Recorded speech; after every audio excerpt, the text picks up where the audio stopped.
probably know me by my loud Palestinian voice. I am here today to introduce myself and express my extreme pride to call myself Palestinian today. I am extremely proud to have this Palestinian kafia wrapped around my neck to remind me every single moment in my life that I belong to a people that is fighting an oppressive regime and an oppressive occupation. My father is Abdullah Chaaban from Jahula in northern Palestine. His father is Mustafa Chaaban from the same village. My grandfather was expelled from Palestine in 1948 and deprived from having any access to his village and to his farms. And he passes down the message from one generation to another. And here I am, standing in front of you, expressing my support and my love and my pride in my people, the Palestinian people.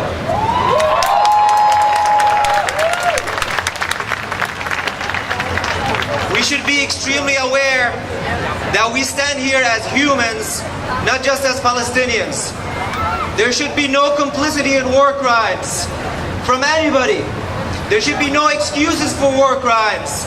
There should be no excuses for genocide. We stand as humans today to say, end the occupation of Palestine.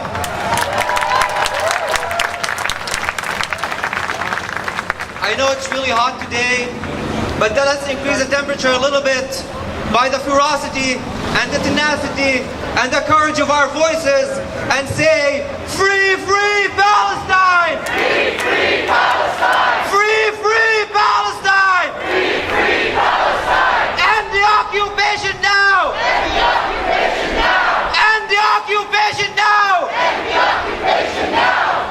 I would like to introduce my friend Shnaid from the Independent Jewish Voices.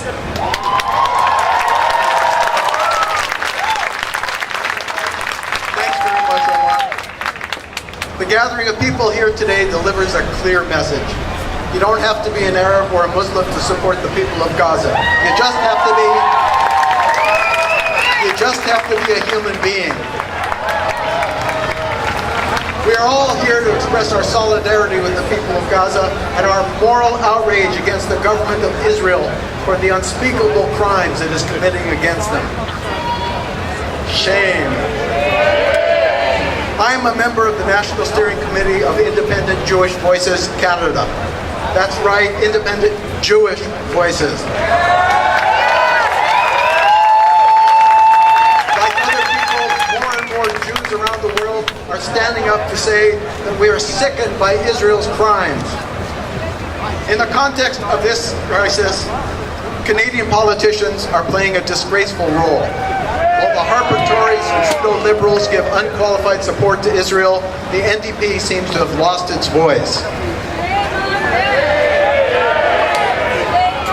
With our political representatives failing us, it's up to us to change their position on this issue. The people of Gaza have suffered enough.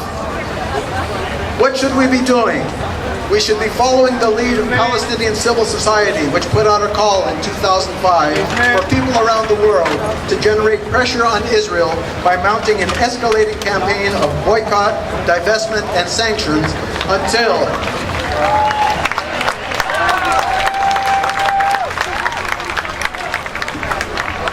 this BDS campaign should be mounted until Israel ends its occupation and colonization of all Arab lands conquered in 1967 and dismantles its apartheid wall, recognizes the fundamental rights of Arab Palestinian citizens of Israel to full equality, and respects, protects, and promotes the rights of Palestinian refugees to return to their homes and properties.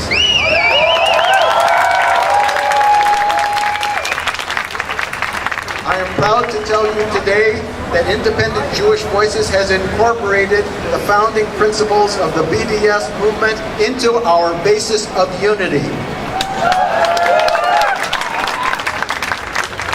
More and more individuals and organizations are joining up. 2 years ago, the United Church of Canada, this country's largest Christian denomination, passed a resolution calling for the boycott of products originating in occupied Palestinian territories. In June of this year, the Presbyterian Church in the U.S. voted to divest from companies that enable Israel's occupation of Palestine. The Ontario wing of the Canadian Union of Public Employees has endorsed BDS. The Congress of South African Trade Unions is intensifying its BDS campaign and is calling for the expulsion of Israel's ambassador. There's an international petition circulating calling for the International Soccer Federation, known as FIFA, to suspend Israel until it respects the human rights of Palestinians and observes international law. We need all of our churches, synagogues, mosques, gurdwaras, trade unions, sports clubs, social clubs, and other groups to take up the Palestinian cause. If you are a member of one of these groups, please take up the issue in your organization.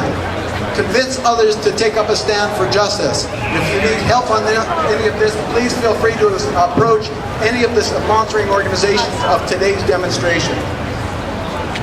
Actors and musicians have a role to play. According to Hollywood Reporter newspaper, celebrities including Jon Stewart, director Jonathan Demme, Tori Amos, Rob Schneider, Kim Kardashian, Mark Ruffalo, Anthony Bourdain, Roger Waters, NBA stars Dwight Howard and Amare Stoudemire, Italian goalkeeper Gianluigi Buffon, Mia Farrow, scientist Stephen Hawking, and singer Annie Lennox are among those who have weighed in to support the people of Gaza and criticize the Israeli government's behavior.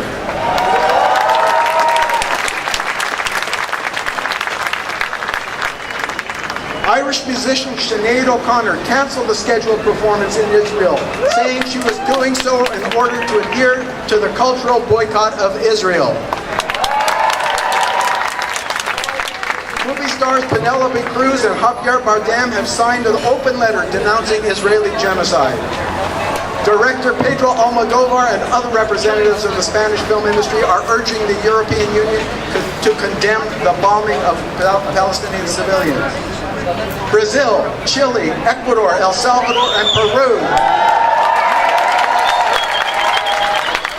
All of these countries have recalled their ambassadors from Israel.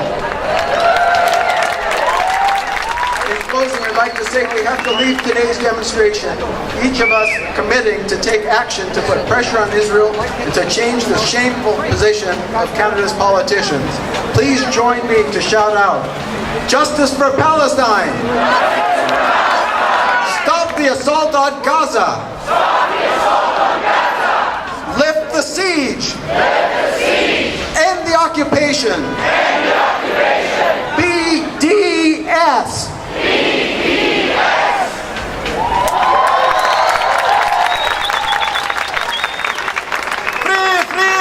Palestine!